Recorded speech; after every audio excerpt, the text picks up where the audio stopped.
Mas já quero aproveitar então que você estava comentando da competição, né? Só explica um pouquinho o conceito do que é uma regata, né? Porque tem muitas pessoas, acho que a maioria de quem tá assistindo aqui hoje não é até eu, né? Mandei uma mensagem pra você, ele estava montando a arte da divulgação, e eu tava, o que que é? Isso faz sentido? Não faz, né? A regata, ela é necessariamente uma competição? Que é a definição de uma regata mesmo? Por definição, regata é uma competição de embarcações. Tá. Então pode ser canoa, pode ser prancha, pode ser barco. É diferente de corrida, é diferente de prova de natação, porque envolve a embarcação.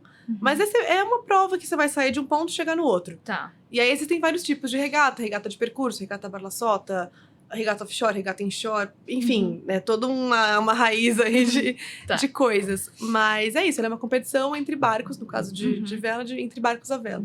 E um ponto que eu não entendi é que você comentou assim, poxa, eu queria fazer... O que te motivou a fazer sozinha, né? Você explicou, poxa, tinha aquela questão do risco, a questão de ser capitã muito nova, experiência, então eu queria fazer isso sozinha por esse motivo. Mas por que você fez isso numa competição? Porque é mais seguro. É mesmo? Explico. Sim, a competição... Eu falei com a Tamara Klink isso outro dia, antes de velejar, eu tava na França, eu conheci ela foi uma das motivadoras pra me botar essa pulguinha de ir sozinha. Tá. Ela, você é doida de querer competir sozinha, é muito perigoso. Eu falei, assim, com todo respeito, você que é doida de ficar sozinha no meio do mar. Porque na competição, você vai ter pessoas em volta. Tá, tem atenção olhando pra você. Tem atenção olhando pra você. Tá. Você tem, no caso da Refeno ainda, você tem barcos que não estão em competição, que estão ali justamente pra garantir que se tiver algum problema, você consegue ser resgatado. Velejando na França, você tinha a flotilha dos minis, né? Que eram todos os barcos iguais com as pessoas velejando. Você não estava velejando sozinho, você podia passar um rádio para uma pessoa que estava ali a poucos metros de você e conversar. Então, a competição para mim é um sinal de segurança, porque é um percurso, todo mundo sabe de onde você está saindo, para onde você está indo, tem pessoas em volta, tem pessoas monitorando, você tem um tracker. Então, é mais ou menos como você fazer uma prova de ciclismo e uma cicloviagem, sabe? A prova de ciclismo, você vai estar ali no percurso, você quer dizer que lá, na cicloviagem você vai pro Atacama, acampando, ninguém sabe onde você tá, pode ser mais perigoso. Faz todo sentido. Bom, então fica a dica aí pra quem quiser velejar sozinho, vai pra uma competição, ué. Pode ser. Você vai ser taxado de maluco, de alienígena, de várias coisas, mas funciona, você chega. Você tá sozinho, mas não tão sozinho, né? Com certeza não, com Exato. certeza não. Legal, gostei, boa dica essa. E aí, agora pensando sobre preparo, né? Quando você decidiu, poxa, eu vou fazer sozinha, quanto tempo você levou pra se preparar e como foi? Porque você foi um negócio, até anotei aqui, treinamento de sono, o que rolou nessa preparação? Quanto tempo você levou? Como é que foi, assim? Pra quem tá pensando em, poxa, eu vou fazer, o que a pessoa vai passar até lá? É muito difícil falar quando eu comecei a me preparar, porque supondo que você saiu do zero, né? Você tem que aprender a velejar, você tem que ter segurança, enfim.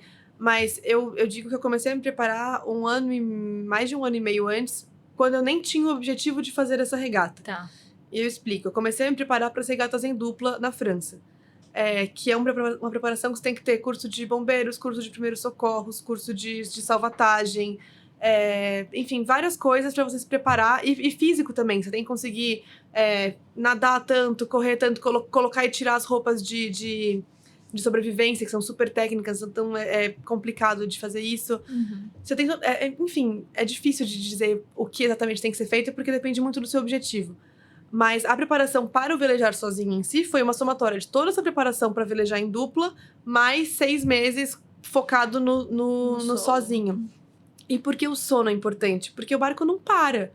Chegou de noite, você não vai... vou ancorar aqui e dormir. Não, o barco continua andando. Quanto tempo foi a de Recife, Fernando de Noronha? Foram 52 horas que eu fiz a regata. Dá quase 3 dias, quase 4 dias, por aí.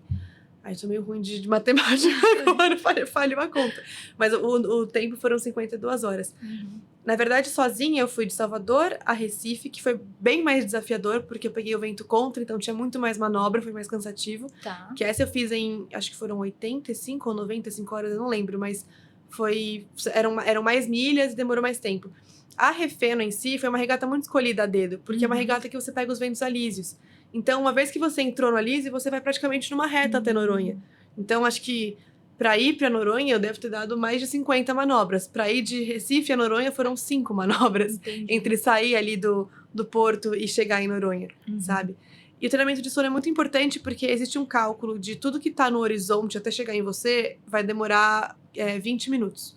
20 ou 25, por aí. Então, velejando sozinha, você não pode ficar mais de 20 minutos sem olhar para o horizonte, mesmo tendo alarmes, alertas, sempre tem coisas que boiam. Eu lembro quando eu tava subindo a costa do Brasil em 2021, que a gente teve aquelas chuvas no Nordeste, eu via um sofá boiando, uma geladeira boiando. Caraca. Não tem equipamento nenhum que vai te avisar sobre um sofá boiando. Exato. E pode ser uma pancada séria no barco.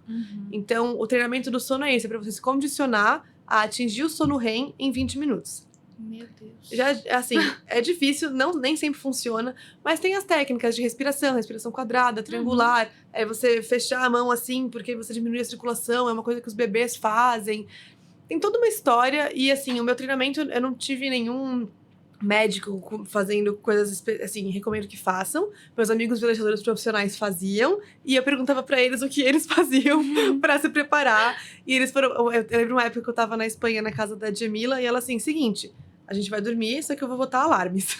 E aí, a cada 15 minutos tocava o alarme. Não, acorda. Aí você vai acordar, dá 2 passos pra fora, 2 passos pra dentro. E voltar a dormir. E daqui a 15 minutos vai tocar outro alarme. E 2 passos pra fora. Porque você se condiciona a ficar naquele sono leve. Porque não é que você acorda. Óbvio, tiveram situações que eu tive que acordar e fazer uma manobra, porque tinha um barco vindo, barco pesqueiro, principalmente, que nem todos têm o radar, o AIS, os equipamentos.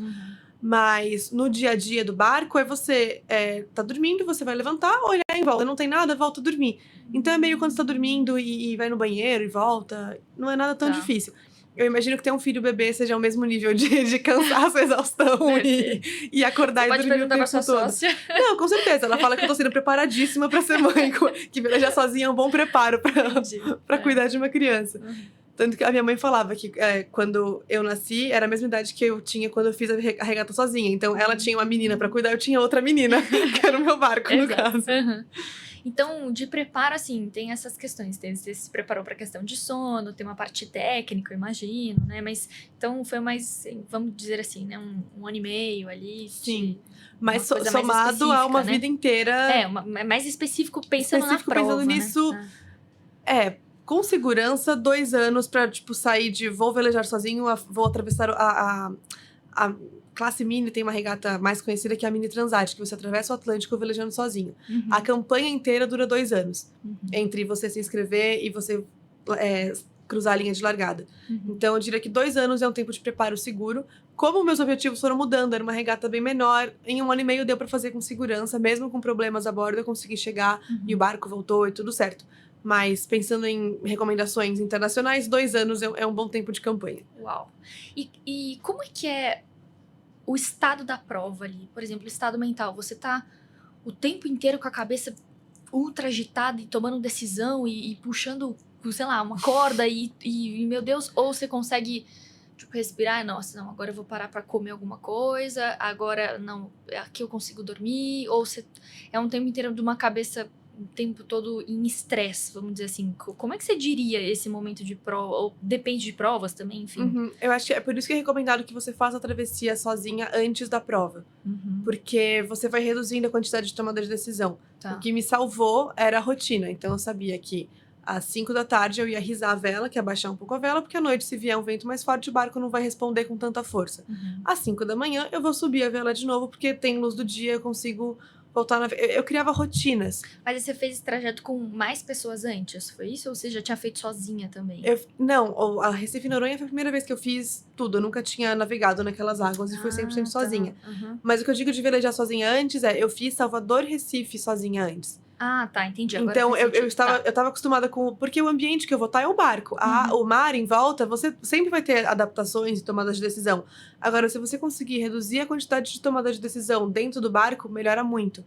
Então, eu sabia a hora que eu tinha que comer, quanto eu tinha que comer. Eu separava minha comida por saquinhos, assim. Eu tenho que comer tudo que tá nesse saquinho hoje, senão eu não tenho a quantidade de calorias necessária pro dia. Eu tava tendo um gasto calórico... Nossa, eu tinha que comer, tipo, quase 3.000 calorias por dia. Caraca. Porque você não percebe, mas você tá o tempo inteiro se mexendo enfim. E era maravilhoso, que você abria e tinha chocolate, tinha umas coisas meio, proteína, não sei o quê, mas, tipo, rolava um bis, assim, sabe? A vela dá essa margem aí de segurança pro psicológico também, é importante você estar bem nutrido. E sobre o sono, era curioso porque eu preferia dormir de dia e estar acordada à noite. Porque de dia o barco é mais visível, né? À noite tem menos luz e tal. Então você dá uma invertida. Eu acho que demora muito pra você voltar. E sobre estresse, desculpa, eu acho que eu entrava num estado de flow, na verdade. Naquele estado de. Eu tava tão acostumada com todos os barulhos do barco que se alguma coisa fazia um barulho diferente, eu sabia que ou o vento mudou, ou a onda mudou, ou tem alguma coisa se aproximando, ou tem alguma coisa errada. Então, você acaba entrando num modo muito instintivo de tomada de decisão que não estressa. Ele, não sei o cérebro como é que funciona, mas passa por uma camada. Né? Passa por uma camada que não é mais o tempo inteiro tomando decisão. É meio que é assim que vai fluindo e vai indo, sabe? E acho que era essa a pergunta. Desculpa ficar enrolando. É muito bom. E aí, uma outra pergunta que eu tenho é assim: quando você tá numa prova, vou dar um exemplo, você tá assistindo um jogo de vôlei, você tem um time e um técnico ali do lado. Numa prova como essa, você tem um técnico, também você consegue se comunicar com alguém. Isso é legal, assim, eu digo, legalmente aceito? Você tem alguém pra te ajudar? Não Depende tem? da Como prova. é que é? Depende da prova e depende da classe que você está competindo. São vários dependes, porque tem muitas categorias, enfim. Mas por regra básica, geral da vela, você não pode ter ajuda externa que não seja disponível para todos os competidores. Então, por exemplo, se é uma prova numa área que tem sinal... Posso estar falando besteira, porque isso vai variar de regata para regata, mas tentando explicar numa linha geral. Se é uma informação que todo mundo tem acesso, por exemplo, o aviso de regata avisando quais são as boias que tem que contornar. Se todo mundo tem acesso a isso, então você pode consultar isso no meio da prova. Agora, você tá no meio da prova. Aí você tem um amigo que tá de lancha perto da boia e fala assim, aqui tem mais vento. Essa é uma informação que só você tem. Então, te dá uma vantagem injusta em relação aos outros competidores. Então, nas regatas com mais pessoas, você tem o seu técnico a bordo, que a gente chama de tático. Que é quem vai te ajudar a tomar a decisão, quem é que vai ler a raia, como a gente fala, vai olhar o mar e tal. Mas sozinha, na Refeno, eu podia me comunicar por a segurança, assim. Eu não podia também pedir outras informações, sabe? Então... Você faz um plano de navegação, você estuda a meteorologia do que você vai passar ali, você leva as cartas impressas para você ter uma ideia mais ou menos, mas teoricamente você não tem como consultar, até porque demora para responder, enfim, é muito mais instintivo, sabe? Tipo, tomei uma decisão, tanto que é outra lição que eu levo, não existe decisão errada, né? Existe decisão tomada. Você tomou essa decisão, você vai arcar com as consequências disso e beleza, não tem como voltar atrás, sabe?